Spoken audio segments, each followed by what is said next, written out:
No, we're still good on Twitch though, so thank God for Twitch. The stream died on YouTube. Seriously? It did die on YouTube. It might be back up, maybe. No, this is a replay. No, it might have just died on YouTube. That's weird. Alex, if you could hear us, just FYI, it looks like it died on YouTube. But hopefully we could figure that out. But it doesn't matter because YouTube people can't hear us right now. All right, let's get down to business. Anything else that you want to hit on before we take some questions? We do have a good amount here. A lot of either ors in the premium Slack. People are really dying for some either ors today. Sure, I'm fine with George Hill. He got the very rare ranking for me of A and B, where I think he's an A in cash and a B in tournaments, based on just upside and other plays in his price range. Sort of the diametric opposite of his teammate Brook Lopez, who very much in play on FanDuel, especially if you're running that price saver lineup there. Tournaments, I would rather spend up that grand than throw Bruno Fernando out there.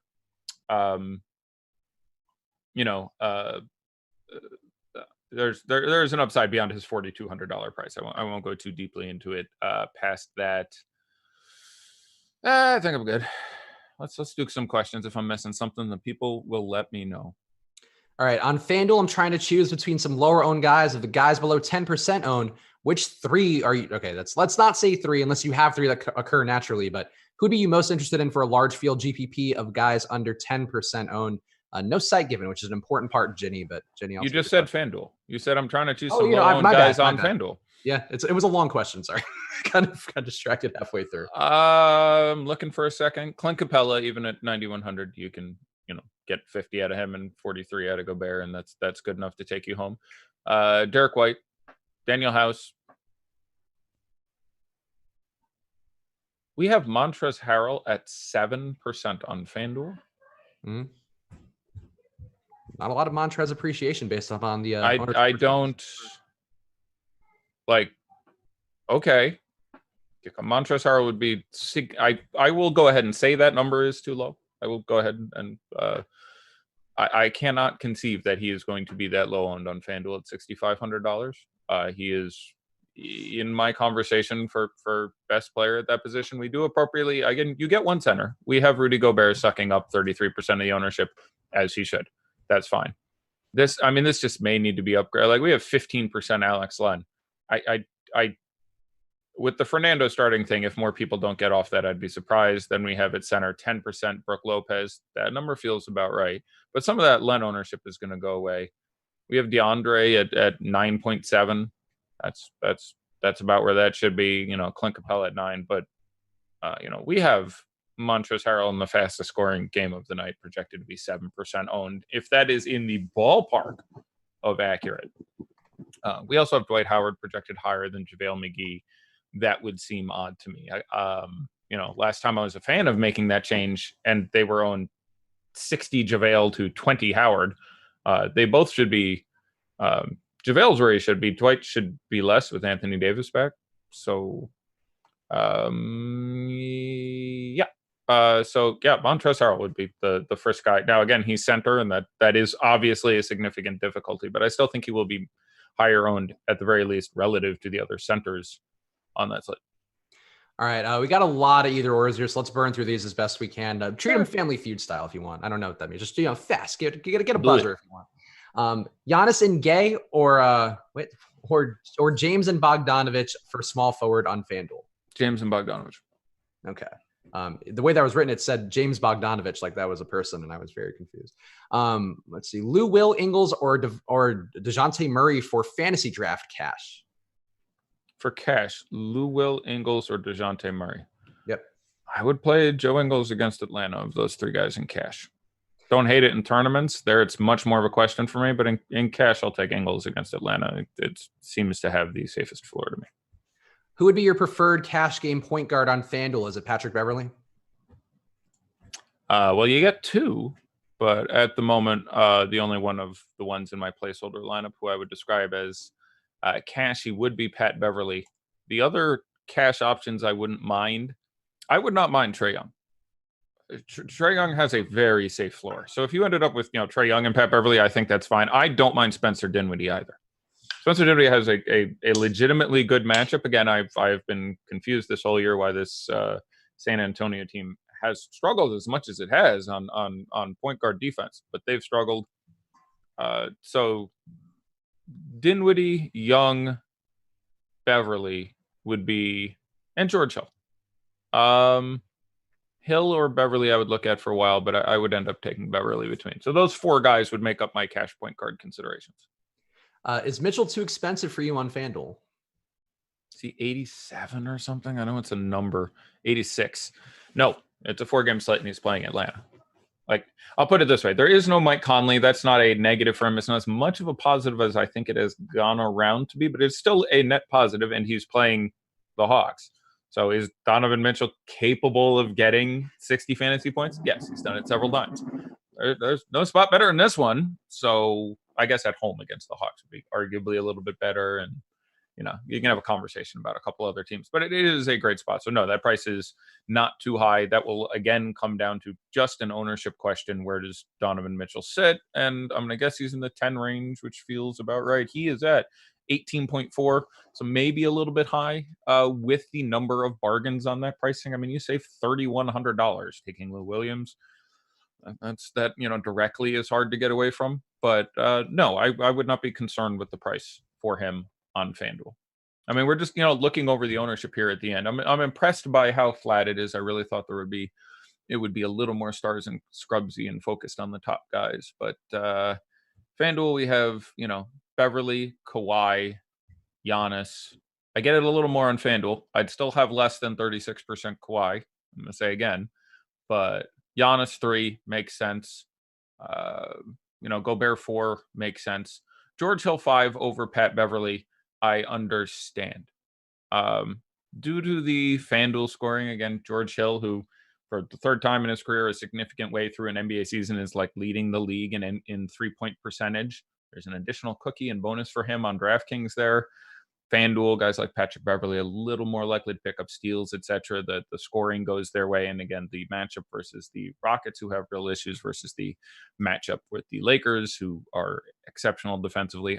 I'd be a little more inclined to play Beverly, but I don't think there's anything wrong with, and you're also saving $300 or $400, whichever it is, on George Hill. So fine with that. But not as, I mean, I talk often about how there are slates where I think it is important to increase the amount of money you have exposed yourself to, because there is an advantage. And with 2 minutes to go, I don't really see one, and I don't want to invent one. Russ and Gay or House and Trey? I like that rhymes on FanDuel Cash. House and Trey. I'm gonna have a lot of trouble with Rudy Gay and Cash. How do you feel about Brook Lopez on FanDuel with his price of $4,700? I like him quite a bit. I want to say he was 45. I could have that wrong, but I feel the need to check. He is 45. Gotcha. I like him more than if he asked the question with the wrong price. I thought you were like finishing the question for him. I thought you're like, I don't give a crap about Brook Lopez. I ain't Brook Lopez's mama. I don't care about accuracy. Brook Lopez. Look, I'm here for this. I like him quite a bit. I think he should be higher owned than he is. I think that they either are going to have to put less Anthony Davis on Giannis, which they don't really want to do if they want him to guard him, or he's going to have JaVale McGee and Dwight Howard and other guys who are going to have trouble guarding Brook Lopez guarding him. And there's definitely a very real upside at 4,500. So I think he should be a little higher on than he is. So I'd be very pleased to have some Brook Lopez in my life. At the moment, I would prefer him in a GPP over either Lakers center. If you were starting a DK GPP lineup with these 2 out of these 3 centers, who would you pick? Capella, Bruno Fernando, and Gobert. On DraftKings, I would play. Oh God, you're going to make me say this, aren't you? Oh God, I would play Bruno Fernando and Capella. I like Gobert just fine, but you're now telling. Now, this is going to take like all our remaining time. I don't mind a Capella Gobert lineup. I think it is fairly unique. And for that reason, I like it. Neither of them don't have a very large upside tonight. So I'm absolutely fine with that. But I really have trouble not getting to some sort of, Harden, Giannis, whatever action when I'm spending $15.4 thousand on my centers. That makes it a little more difficult. So if I am building one lineup, I probably play Capella and Fernando, because you're making me. But I have no issue if you start with the 2 guys who obviously seem the most attractive of those options. I don't think it's going to be that unique, because that was actually Osmo's optimal, at least before the show, was Capella and Gobert. Well, then that appropriately will still steer some ownership in that general direction. So I mean, if by optimal you mean best points per dollar production. Yeah, like it's like the one that I use as the benchmark. Yeah. Again, it's I like Harden more than others. I think I may have Giannis projected a little higher than he does. Other things that wouldn't surprise me if it tilted to a value option of either. I would rather play Brook Lopez and Capella, by the way, to answer your question. But yeah, I'm content that we have done well. All right, and we are locked. So hopefully we covered everything enough there. Again, a lot of either or questions, guys. When those kind of backlog, it's hard to keep track if there are any actual good questions in there, but try to get through those as best we can. But let's do some daddy likes here because daddy's got to like something on this slate. I'm sure that only one game will make it a little hard. I kind of liked everything. I just didn't love anything. Like it's look at my life. I don't even know what that's very sad. I'm not much for enthusiasm in relationships and in general. I'm more of a oh my God, even you mentioned relationships. So just so I want to congeal this entire show together. You're a somewhat racist misanthrope who okay. I don't think somewhat racist is fair at all. I know it seems like misanthrope is fair. Somewhat racist is not fair at all. That seems like it might have. Only about Bojan Bogdanovic's strip club preferences. I think that's one I will defend. I don't think he's going to Magic City. He's wearing khaki pants. If you have never, I have been to the land of all the Peachtree streets. I have been to Atlanta many times. I actually have a fan, a friend. In the chat, who I'm hoping to see in Atlanta sometime in the near future, and I'm a fan of his as well. If you've never been to a urban strip club in Atlanta, you are missing an experience that everyone should have. You want to be the somewhat awkward white guy in the corner of that room. It's fantastic. I can't recommend it highly enough. I hope you're right. I would like to see that. If there is video of Bojan Bogdanovic anywhere in the Atlanta gentlemen's club industry, I just would like to see it. I'd be curious. You seen Boban's wife? That's a fine looking woman. I have questions about the physical orientation of things. Yes, exactly. Right. I mean, I'm a foot taller than my wife. That's unique, but I can't imagine being 2 feet taller than your wife. Now, don't get me wrong. That's fun. There's, options. Save it for Twitch only stream setting. We can't risk it. You told me we were off YouTube. No, we're back. We got back on at some point. Oh, really? Who doesn't tell me this? I completely wouldn't have called you a racist. Donovan Mitchell is going to be the top owned play. I guess we could guess the rest of it, but Donovan Mitchell is going to be the top owned play. So no surprise there. That would have been close. What do you think his ownership is? And this is in the DK tournament, to be clear. The big, whatever their $15 one is. The big DK? Okay. Yeah. The biggest DK possible. Donkey Kong? I'll say 27.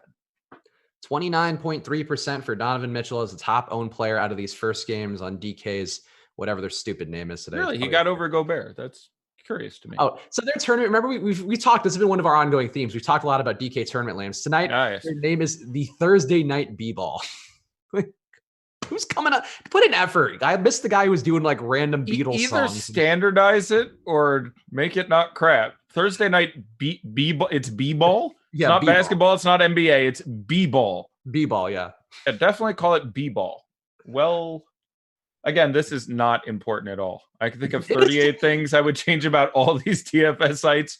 Tournament nomenclature is like number 39 on that list. But yeah, you can probably do better than Thursday night B-ball.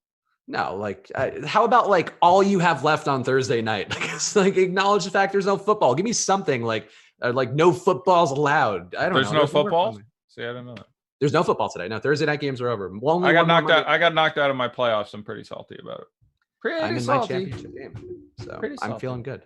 Oh, good luck to you. Just thank you. Just pay for Christian McCaffrey. That's my pro tip as a DFS player. That worked well this year. If you paid up for like Lamar Jackson, Christian McCaffrey, Michael Thomas, you were going to do pretty well. It seemed like a pay up year for my, watching from a distance thing. I was like, those guys seem to consistently. But not Saquon Barkley. There are still traps out there, and Julio too. You could even argue, but yeah, like my wide receivers we're down all guys that picked up off waivers like Steve, like Darius Slayton and Terry McLaurin because Juju Smith-Schuster sucked and Alshon Jeffrey it's terrible. I had some F1. I had McLaurin. That worked well. I'm happy with that. I drafted McLaurin. McLaurin before the season started. I'm just saying. Shout out to whoever was watching my Twitch stream of that draft and said, get McLaurin. And I said, who the hell is McLaurin? But I'm going to act like I was all smart and took him. Could not have identified him previous to that moment. But the guy's like, no, he's good. I think you could have a role. I'm like, okay, $1 was an auction draft. So shout out you, guy. Also, shout out DA165, who my prize for that Twitch draft was 50% prize equity. That was a $150 league. Yeah, we missed it by like a point. The top 4 made the playoffs. I pick him in 5th in the regular season. So yeah, McLaurin could have had an even bigger year for Case Keenum throwing him the ball, but instead they went to Haskins, and now Haskins actually Haskins might be in play this week. But there's enough shows talking football. Let's finish up the ownership. Who do you think is number 2? Rudy Gobert. At what number? What number was Donovan? 29.3. 28. I thought Gobert would be 30 or so. So it is a hair of breadth between Gobert and Mitchell. Mitchell is in fact at 29.27%, and Gobert is at 29.22. So they are neck and neck. 0.05 difference. Okay. So who's number 3? Yeah, that's gonna take me a minute. I'll say it's a bold stance by the field. See, again, you guys just make it too easy for me. Okay, so it won't be a Jazz player. Because if it's Ingles or Bojan, those are not bold stances lining there. So it has to be Reddish or Fernando, and I presume Fernando is the more bold. So I'll say Bruno Fernando based purely on your commentary. Great job. That is, in fact, Fernando 24.3%, and Cam Reddish, too, not far behind him with 23.5%. So 2 bold takes really in one by the field. Yeah, Reddish is kind of less bold. Like Reddish is gonna play 30 minutes. It likely will not get ceiling 40 some odd fantasy point game out of Cam Reddish again against the Jazz, but it's not that bold because he's gonna get 18, 21. Like he sees that's very not bold. Bruno Fernando is bold. Bruno Fernando is ready for 2 fouls in 3.5 minutes, plays a total of 11 minutes and 3 fantasy points. He is ready to do that to you tonight, but yeah, I would not want to play that much. He's 3K. It does obviously carry some upside. Dude's starting, dude's playing. Jeff Green, though, 1/5 of that ownership. So yeah, I'd be a much bigger fan of. I didn't realize he was actually the exact floor. So that's an error on my part, and I appreciate that being brought to my attention. I still screw stuff up once in a while. Try to get better, but a certain possible Magic City denizen is number 4. What is his ownership? Oh, Bojan. Yeah, he also should be 20ish. 20. I'll go 24. Okay, so all these guys pretty tightly knit there. He is the sandwich, the lunch meat between Bruno Fernando and Cam Reddish. Yeah, on DK, I liked him a little more than Ingles, which I guess I didn't specifically say. I sort of implied it by saying on FanDuel, I prefer running Ingles out there at the $1,000 discount, but I bet Ingles is somewhere in this range as well. Like all these guys were very much in play. There were none of the Jazz players who were going to play who didn't look pretty good. So they should all be there. Here's a quote, by the way, that just came through Schmanessy Schmab's Twitter. Frank Vogel on Anthony Davis. He may be limited. He's still experiencing a lot of pain. And it doesn't feel a whole lot better than it did yesterday or the day before. So we'll just keep an eye on it, and we'll have to see how he's feeling. So that screams Anthony Davis is going to You get your money burden gifts ready. Yep, they will be deployed. Well, I would have loved to have that news 15 minutes before lock so I could advise more Anthony Davis, but well, I don't know what you want me to say at this point. Everything I do, I have no particular insight into parsing the words of Frank Vogel. I'm sure Anthony Davis is going to play all he can. Again, nobody plays tomorrow or played yesterday. He'll get him some Toradol and get out there and do some work. So I wouldn't be overly concerned. Dude's going to start, dude's going to play, but certainly not like a good sign in cash or even GPPs at this point because his ownership isn't going to descend far enough where I'd be happy to have it with that news. But how much is Alex Len? Because I did think 15 was our projection. I thought that number. Alex Len is 8%, pretty much flat. Okay. How much is my boy Damian Jones? Damian Jones is 1.5%. That'd be a tough call for me. If you tell me I have to start one of those 3 centers for Atlanta at those numbers, I probably just spend the least money and play Bruno Fernando. Although I think Damian Jones may be at the floor as well now. Yeah, he is. Yeah, he was also 3K. I would probably rather play 3K Damian Jones at 1/20th or whatever the ownership. One was 1%, one was 25, I think he said, than Bruno Fernando. But Not super excited about either of them. I don't know. Depends what else is going on in the lineup, how risky I'd feel like being. So how much is Trey? How much is Trey? Trey is down to 10.4%. So I'd want more than that. That feels good. I'd like that. Kevin Huerter, 14.3. DeAndre Hunter at 11.5. Royce O'Neal, 18.7. Yeah, I mean, he's been getting time, man. I'm at 31 minutes tonight, 32 minutes, 32 minutes at that price against the Hawks. Like that's you don't really need to go far past that. Jabari Parker down to 5.8%. Actually, could be kind of sneaky there if he That's does. not crazy if he plays and comes off. By the way, Robert Covington yesterday, I don't know if you heard, was just late for a team function. I believe that was the described, issue? And so they just didn't start him as payback. So it was great off the bench. Wasn't getting traded. Wasn't anything else we were talking about there. But did he start shooting when he came in that game? Yeah, he was. I mean, it's a great spot. I was a pretty big fan when then I heard not starting. I'm like, it doesn't seem necessary to go there. He was good, but didn't break the slate on you. So Emmanuel Mudiay at 5%. Vince Carter at 0.7%. Alan Crabb at 0.5%. George Niang at 0.4%. Ed Davis also at 0.4%. DeAndre Bembry 0.24%. Out of the rotation, DeAndre Bembry. Yeah. We'll see how that goes. Also kind of strange that they force fed him so many minutes and now he's just out of the rotation. But yes. Well, I mean, it's sort of. I mean, it's getting weird there, and they're starting Bruno Fernando and stuff. So it's just and Lloyd Pierce is on the hot seat. So maybe there's front office feedback, or I don't even know. But something is afoot.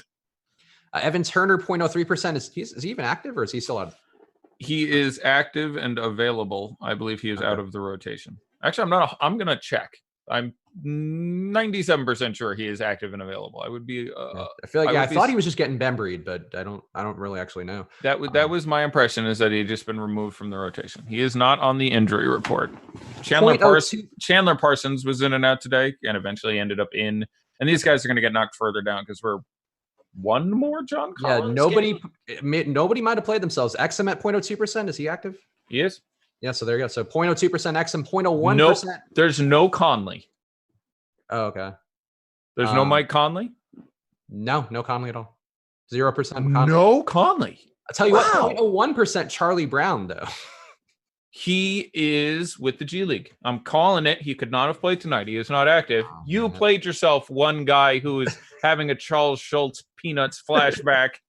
Charlie Brown, as long as he doesn't try to kick a field goal while Lucy holds it, he should be good tonight. Yeah, his lineup has been pulled away from him like that titular football that you just discussed. Oh, very nice. Yeah. Shout out Charlie Brown from Kill Bill Volume 1.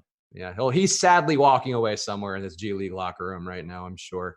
Hang dog expression and all. Actually, good season for Charlie Brown, too. It is Charlie Brown season right now, if you're ever going to watch Charlie Brown. What Christmas the heck special. Are you talking about? Oh, sure. Okay, sure. I prefer the Great Pumpkin myself, but Christmas special, just fine. Christmas special is just the right amount of sappy, where I root for that little crappy tree. I'm a big fan. Do you cry? No, I don't cry. Actually, I do cry with like weird stuff like that. Like not so much that particular thing, but I like one of my famous cries was in high school when I watched the movie Little Nicky and was going through a breakup in high school. Wow. There's not a lot of people who have cried at Little Nicky. No, it was an emotionally moving thing with you're in a select crowd. Ryder and Adam Sandler was too much. Yeah. No, peeing on a wall and weird things. Apparently, Bembry is also back in the rotation now, according to Don't Embiid My Status in the premium Slack. So he got in. He just got in. Did he play in the last game? I don't recall. Did he? I do not recall. I don't know if he's saying he has entered this game or he's entered the game right now. Yeah, like he's in right now. What? Apparently. He is. Yep. What in the holy hell is going on in this unit? Wait a minute. DeAndre Hunter is out already. We're 2 minutes into this game. Something is rotten in the state of Denmark. What the hell is he must have got hurt or something, or 2 fouls? Hunter had 2 fouls. Don't Embiid My Status. In a minute. Yeah. Hat tip to you, sir. Yeah. In a minute. Bruno Fernando, 2 points and a rebound. He is a monster. Bembry, first guy in off the bench. Not Parker, who would bring you back sort of the starting lineup. Jabari Parker didn't enter there. If I had Parker shares, now would be the time to poop myself. Yeah, that's not great. Well, that's not exciting if you have Jabari Parker. Good for DeAndre Hunter playing some aggressive defense to start. Again, the thing that, oh my God, Bruno Fernando, 2 points, 3 rebounds. Oh, 2 no. minutes. That Here it is. 25% of the field's going to kill it today, and I'll be so sad. Oh, well. They'll see if he can stay, foul free. He's basically making Gobert look bad. By the way, Bruno Fernando, no fouls. Rudy Gobert, 1 foul. Also, shout out Michael Driscoll, gave us a super chat while I wasn't looking, but happy holidays to my favorite misanthropes. Thanks for the hard work. We appreciate you, Michael. You're a good egg for that. And, we are misanthropes. I definitely am. I would very much agree with that. All right. Sorry, go ahead. I was going to say, I love people. I'm the anti-misanthrope. I like bad people. Like, I sympathize with bad people. People like, this horrible person. I'm like, he must have been really lonely.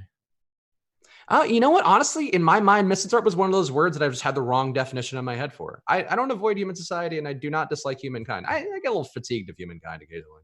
Yeah. I'll give myself half a misanthrope. What did you think misanthrope meant? Did you think it was like a cocktail? Or? I thought it was more like a ne'er-do-well. Oh, you thought it was like a rapscallion. Yes, exactly. A scoundrel, some could say. A scoundrel. A scruffy nerf herder. Interesting. Yeah. Not a haberdasher, though. That's mostly positive. You're a man about town. Yeah, and you make hats. Yeah, I mean, a lot. That's what man about town doesn't make hats in his free time. That's what I would say.